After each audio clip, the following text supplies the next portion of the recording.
Exactly where in the Bible does it say your faith is private? When it says you're supposed to preach the gospel to every creature, going to make disciples of all the nations. Does that sound like it's private? It doesn't sound private. It's public. You're supposed to preach everywhere all the time. Right. And if you're wearing a T-shirt, that's just one way to do it. But you know Christians that just they won't do anything that they're afraid someone will get offended. Right. You know. I mean, Jesus is going to look at us on that day when we get judged. He's going to look at us and say, "I died for you. How did you choose to live for me?"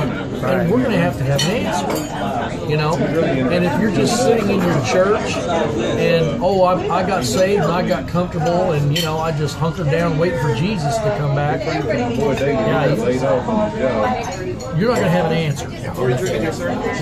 And these same Christians will walk around Dallas with a cowboy jersey. Yeah. These same Christians will put a politician's name in their front yard. Right. These politicians don't mind talking about political things, but when it comes to the gospel, they don't want to say anything. And the Bible says, out of the abundance of the heart, the mouth speaks.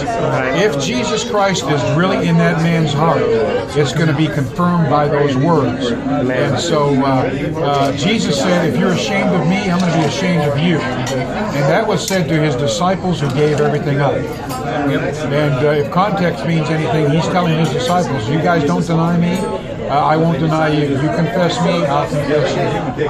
Whosoever means whosoever. Believer, non-believer, atheist. You can say that you're full of the Holy Ghost. If you don't confess Jesus, in my opinion, you're full of something else. Right. Because if God's in your heart, it's going to come out of your mouth. It's going to come out of your mouth. And I get, it seems too to me like you get a lot of Christians that resist street preachers. They'll tell you that is exactly the wrong thing to be doing. I had a lady when we were in Pittsburgh a couple of years ago at the Gay Pride event. She came up to me that night. They got a festival that goes on in the evening. She walked up to me and the Lord gave me a revelation right on the spot when I was talking to her. She came up and she said, if these people want to get saved, they'll just walk into a church. Why don't you just leave them alone? Just let them do their little thing. They're not going to listen to you anyway. And I said, ma'am, you see that building right there? And it was like a 30-story building in front of us. And she said, yeah. And I said, if there was a man standing on that ledge up there by that window, threatening to jump off and commit suicide, you're going to be one of three people. You're either going to be the guy that says, he's going to jump or whatever he's going to do, and there's nothing I can do about it, and walk away and ignore it, or you're going to be a gawker and encouraging what he's doing by standing down there in the street while some people are going, jump, jump, jump, or you're going to be the person that goes in there, goes up the stairs, gets out of the window next to him, and tries to talk him down. I said, now which of those three people do you want to be?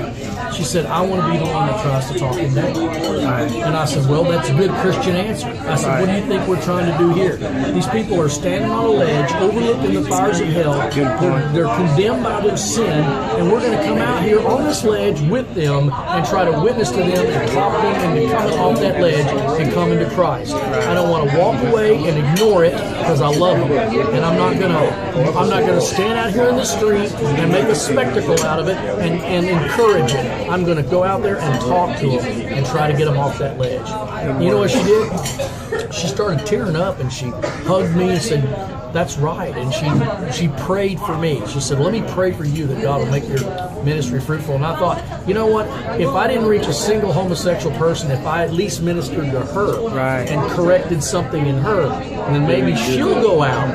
It's her city. She lives there. Maybe she'll go out now in her city and lead somebody to the Lord. Right.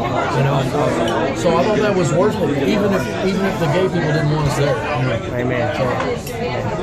But that's how we got to look at it. That's how we got to look at it. We cannot sit idly by and watch people go into hell. Right. It's just not what God created Christians to do. And it's a shame. There's just too many Christians that they don't do anything. Right. Don't do anything. It saddens me. And they'll be the first ones to tell you shouldn't be doing that. And I think it's because maybe they feel guilty because they're not doing anything. And when you're doing that, it's kind of a testimony against them. Yeah. Because they're not doing anything. So.